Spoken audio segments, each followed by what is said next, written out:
The time has come to finally review my favorite Wild West video game of all time. Yo, dudes, the Empire's pretty chill. Maybe you could, join it or something.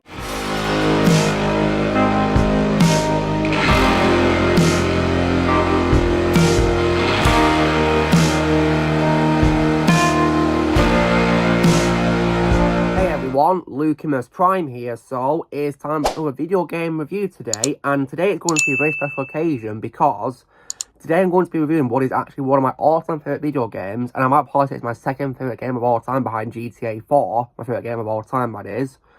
And this is also, as well in my opinion, one of the greatest games ever made, and it's also easily for me my favourite Wild West video game of all time as well. And that, of course, is none other than 2018's Red Dead Redemption 2.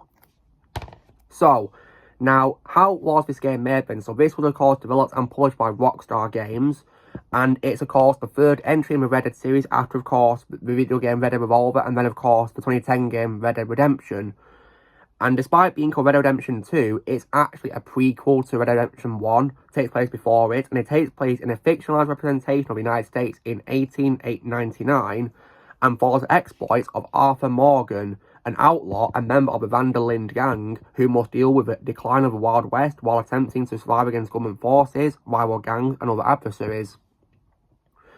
The game is played through both third-person and also from first-person perspectives, something was introduced in GTA 5's PS4 and Xbox One remaster, and then the player can also free roam in the interactive open world, which takes, of course, 2 American states from the first game, and also adds brand new ones to it as well, which was definitely a very cool addition.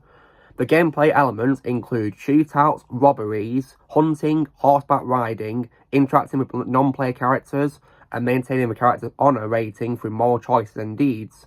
There's also a bounty system as well, which governs the response of law enforcement and bounty hunters to crimes committed by the player. Now, when it comes to the development of this game, it lasted over 8 years, and it began soon after, of course, the release of the first game, and it became one of the most expensive games ever made. And Rockstar had all its studios into one large team making the game too, and drew influence from real locations as opposed to film or art, because they wanted to focus on creating an accurate reflection of time with the game's character and the world. And this was also Rockstar's first game, which was made entirely for 8th generation consoles onward, because GTA 5, of course, while it got remastered on PS4 and Xbox One, was originally, of course, released on 7th generation consoles in 2013. And the game's soundtrack was also composed by Woody Jackson, with other vocal tracks produced by Daniel Lanois. And development also included a crunch schedule of 100-hour weeks, leading to reports of mandatory and unpaid overtime. The game was then released for PS4 and Xbox One in October 2018, and then for Windows and Stadia in November 2019. The game broke several records and had the second biggest launch in the history of entertainment, generating over $125 million in sales from its opening weekend and exceeding the lifetime sales of Red Dead Redemption 1 in 2 weeks. The game received critical acclaim with praise for its story, characters, open world, graphics, music, and level of detail, but some criticism at its control scheme and emphasis on realism over player freedom. The game won more than 175 Game of the Year awards and received multiple other accolades from award shows and game publications, and the actor who plays Arthur Morgan also won the Best Performance of the Year at the Game Awards in that year, and definitely well deserved for Roger Clark. And it's considered one of 8th generation gaming's most significant titles and among the greatest video games ever made, on that I couldn't agree more with. And it's also one of the best selling games ever because it sold over 65 million copies. When it comes to my reaction to this game then, guys, so I got this game for Christmas in 2018 on Xbox One, and I played this game for several months because the game is considerably a very long game in terms of story, but when I completed the game, I confidently said to myself that this was, in my opinion, one of the greatest games I've ever played in my life, and I'll definitely say it's my second favourite game of all time behind GTA 4. My first time playing the game was an incredible experience which I'm never going to forget at all. I personally think Rockstar absolutely nailed it with this game. Absolutely. And I'm also currently revisiting the game on PS4, as you can see, because I got it on PS4. And I've been revisiting the game recently, and even replaying the game, it's still as beautiful as I remember it. It's still the absolute masterpiece that I loved when I was younger. To this day, I think it's an absolute masterpiece. In my opinion, the greatest Wild West game ever made, and one of the best games ever played in my life. So, when it comes to what I think is great about this game then, so I think the game has really amazing characters in the story. So for example, this game's main character, of course, is Arthur Morgan, and he is on my list of favourite game characters of all time, easily, because he's, in my opinion, a phenomenal character, and a character that you can relate to, and who feels so real, in my opinion, and he's easily my favourite of all time from Roger Clark. I think he's, in my opinion, a really great actor and voice actor because of Arthur Morgan, and he did a brilliant job playing Arthur in this game, just phenomenal performance in this. Like, I think, you know, this game was just, in my opinion, majestic. In addition to that as well, several characters from the first game also returned as their younger selves, and several of them came back, so the first game's character, of course, which is John Marston, he comes back in this in a supporting role, played once again by Rob Reethoff, which is also easily a favorite role of Rob Reethoff. He's also a great actor and voice actor, and he nailed it as John in this, and I was so happy that he came back for this because at one point when this game was being made, he was, of course, taking a break from acting at some point, but despite this, he was able to reprise his role. I was so happy about that. And also returning as well is Benjamin Byron Davis as Dutch van der Lint, and what's loved about this game was how it gave Dutch a new side to his story. Of course, we got to see him, of course, as an ally to John and to Arthur, compared to, of course, when you see him in the first game, that is, which takes place in the future. So, I love how this game being a prequel gave him a new side, which I definitely really loved about Dutch in this.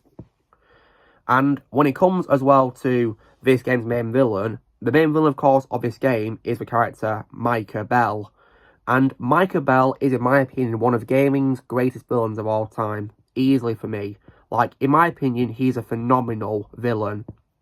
And he's a character that you love to hate as well, because at first he starts out as an ally to your character, but then, of course, as the game progresses, he, of course, turns against you. And they, in my opinion, absolutely nailed it. And it makes, of course, his final confrontation at the end of the game so satisfying because of it. And I think, as well, that Peter Blomqvist, who played him, absolutely nailed it. Did an absolutely phenomenal job playing Micah in this. And in addition to that as well, other characters from the first game also come back. Some of them are recasted, which is understandable because they're playing younger versions of the characters, so it'll make sense to get a different voice to sound younger. For example, I can say is Jack Marston, who is John's son, because in this, of course, he's a kid, so I guess that makes sense to have a younger actor play Jack, of course, which makes sense. And also, some of them are sadly no longer with us, so I guess also makes sense. So rest in peace to also no longer with us. But yeah, this game, in my opinion, has phenomenal characters, and they make the game so captivating to play. Another game of this game I also love is also graphics, because I personally think this game has probably the most detailed graphics I've ever seen in my life when playing games. Like, it really blows my mind how realistic this game is. And this is an example of a game which does go for realistic graphics, but is still, in my opinion, entertaining at the same time, because despite this, it's still a phenomenal game. So, I definitely, really love that about it. The graphics, in my opinion, are just incredible, and there's so many details in this game which blow my mind, and I've seen compilations of these details, and it really shocks me how realistic they look. Like, goodness me. Like, it just looks incredible, and there's many shots where it feels like it's literally from a Wild West movie, and I've seen many of them in my lifetime as well, watching films, and they just look so real. And the gameplay is also, in my opinion, fantastic, because a lot of it, of course, is taken from the previous games, of course, because it's in the same franchise, and some elements are also taken from GTA 5, for example, of course, the first-person view, which is pretty cool. And I definitely really think the gameplay in this is absolutely sick, and you can do so much in this, there's so much to see and do, because as well as, of course, a great story, you can also do side missions, you can also find collectibles, and you can do a lot of activities, for example, bounty hunting, and also playing mini-games, like, for example, card games, and also other things too as well. And riding a horse around the open world is also great, and the open world, in my opinion, is also incredible, because what's cool about this game is, as well as, of course, featuring the American states from the first game being New Austin and West Elizabeth, it also brings in new states, which is really cool. And it's also expanded West Elizabeth to feature more places, for example, the town of Strawberry. So I think this game was amazing in terms of that, because not only does it feature familiar settings, it introduces brand new ones, which we really loved. And I can get behind, of course, the game not featuring Mexico like the first game did, because obviously, of course, this is a brand new story, so I'm expecting, of course, new stuff. So I appreciate that it brought in new things rather than just recycle the first game's open world entirely. So I like how they did new things in this game. And the open world also feels massive too, because there's so much to see and do, there's so much to explore. It's just incredible. And you can encounter lots of random events in the game too as well, which are, in my opinion, amazing. And also as well, how you can also as well tend to your horse in the game too. And the fact that you can have Arthur care for your horse also shows how great of a character he is in the game as well. Because when it comes to me playing the game, guys, I play it on the good honor side. I don't try to be bad honor. Because unfortunately, the honor system does also as well result in the ending, of course, for Arthur.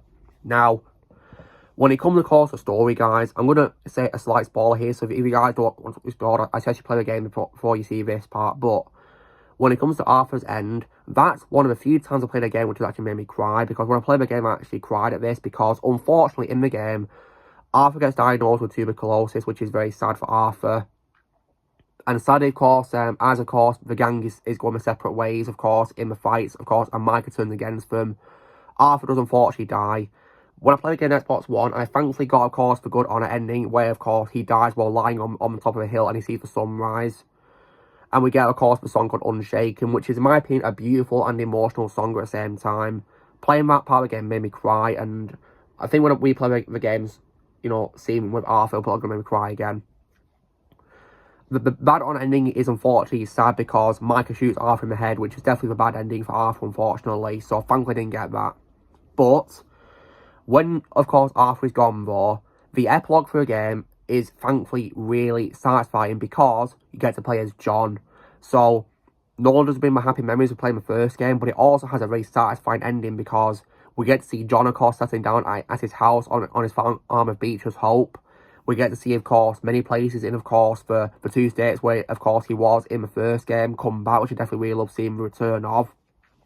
And we also as well will get to see, of course, probably, in my opinion, one of the greatest video game finales of all time, where John confronts Micah.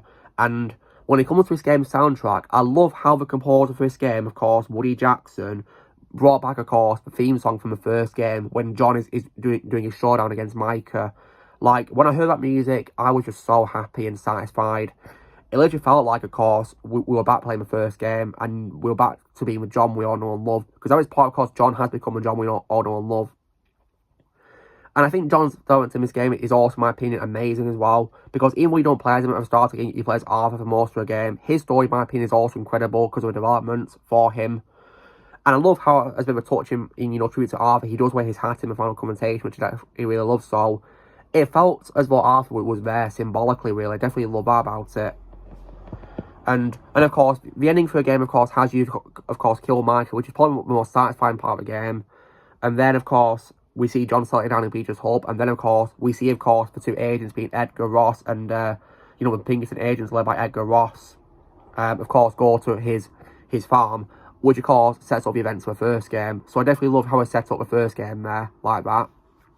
Because the beauty of this game is you actually don't need to play the first game to play this game to understand it, because it's a prequel to the first game. So you can play Red Dead Redemption games in any order you want, because they of course, take place at different times. And the second game, despite being of course, Red Dead 2, is a prequel. So you can play the games in any order you want, and it doesn't make a difference, really, because I played the first game first, of course, then I played this, and my experience was just incredible. Like, because it's one of the great experiences I had playing a game. Because it might be a long game, but in my opinion, it's worth every single second of it, in my opinion. And because of the incredible detail of the game, it literally feels like an early 9th generation game you like on PS5 or Series XS. Because it really does feel like, of course, a future generation game because of the incredible detail. Which is funny because 2 years after, of course, this game came out, of course, PS5 release. So, yeah, exactly. So, it feels like an early 9th generation game, really, in that sense. So, when it comes, of course, to what I think of this game, it's one of the greatest games of all time. One that is worth every single second on the journey playing it. And I cannot wait to play more of it, of course, in the future. I'm very excited to do that because it's a phenomenal game, worth every single second, absolutely. So, if you guys haven't played this game, then please play it because it's absolutely phenomenal. One of the greatest games ever made, in my opinion. Just an absolute masterpiece. Not just my favourite Wild West game of all time, but also my second favourite game ever made after GTA 4. So, if I was to give this game a score out of 10, guys, then I would most definitely give it a full-blown 10 out of 10. If I could give it higher than that, of course I would.